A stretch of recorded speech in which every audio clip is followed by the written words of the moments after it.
Hi everybody, it's Natasha Lester, author of The Paris Secret.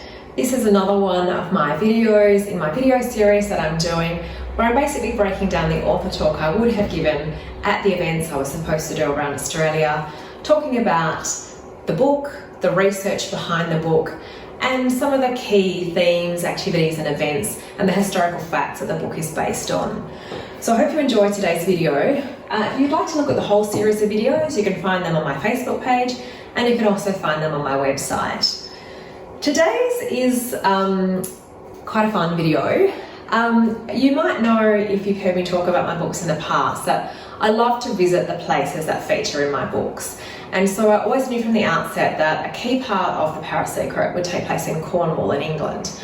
And in particular, for the first time in this book, I've actually gone back to my main character's life as a child, and we meet Skye, the main character in the historical storyline, as a young girl, and we meet her childhood best friend Nicholas, also in Cornwall. So because Cornwall was going to be such an important part of the book, I wanted to go there and find the right town. I didn't just want to choose a town based on pictures on the internet. I wanted to go and visit lots of different Cornish towns and choose the one that most looked like what I had in my imagination. So we spent several days, my family and I, driving around Cornwall, looking at these idyllic Cornish villages, all of which were beautiful, but none of them were quite right. St Ives was a bit too busy, Foyer was divine, but kind of lacked the sort of rugged coastline that I was after. And I don't know what made me drive into the town of Porthleven, whether it was just a whim or whether it was a kind of intuition. But the minute I did and saw this, I knew that I had found the right place.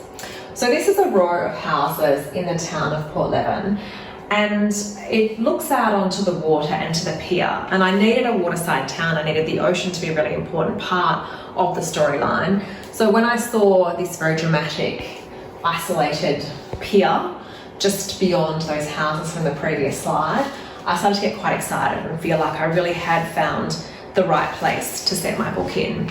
The more I looked, here's another picture of those houses looking back from the pier at the town, and you can see various children of mine in the front there.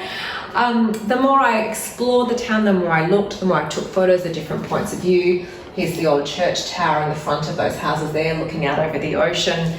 The more I began to feel like this was going to be the right place, especially when we walked down to the beach and looked across the coastline. I wanted something rugged. I didn't want something pristine and perfect and beautiful. I wanted something a bit wild, and I wanted something a bit isolated.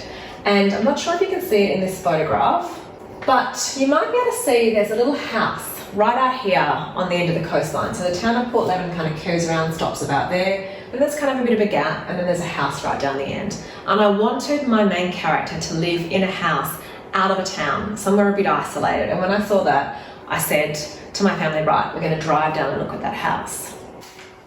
So we all hopped in the car and drove down the coast, searching for this house that I'd seen in the far distance that looked like the kind of house I had in mind.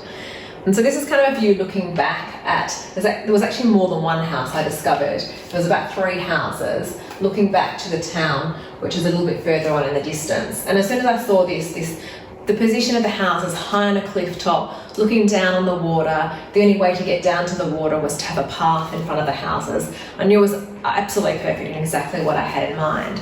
So I spent quite a bit of time that day traipsing around the moors at the back of those houses, traipsing around the grounds around the houses. So I have to apologise to whoever actually does live in those houses just outside the town of Porthleven. That was me wandering around your house that day, taking lots of photographs. I'm very sorry for traipsing all around, but the position of your houses inspired the position of my house in my book. So I'm very lucky that we've stumbled upon that and I found the right town.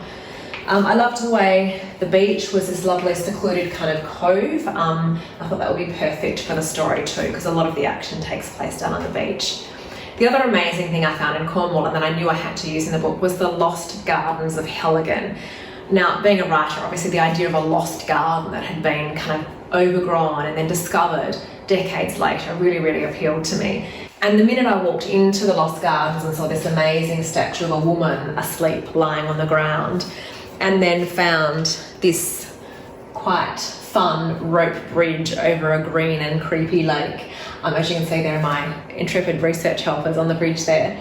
I knew that I needed to have a lost garden in the book and that it would have a statue like the one in the previous slide and a rope bridge like this one too.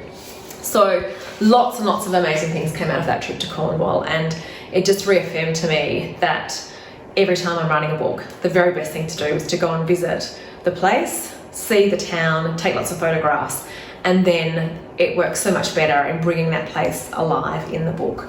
So I hope you enjoy discovering Skye and her childhood home in Porthleven. Hope you enjoy finding out more about the lost gardens in the book too. And I hope you enjoy all the other elements I've talked about in the other videos that I've put together in this video series.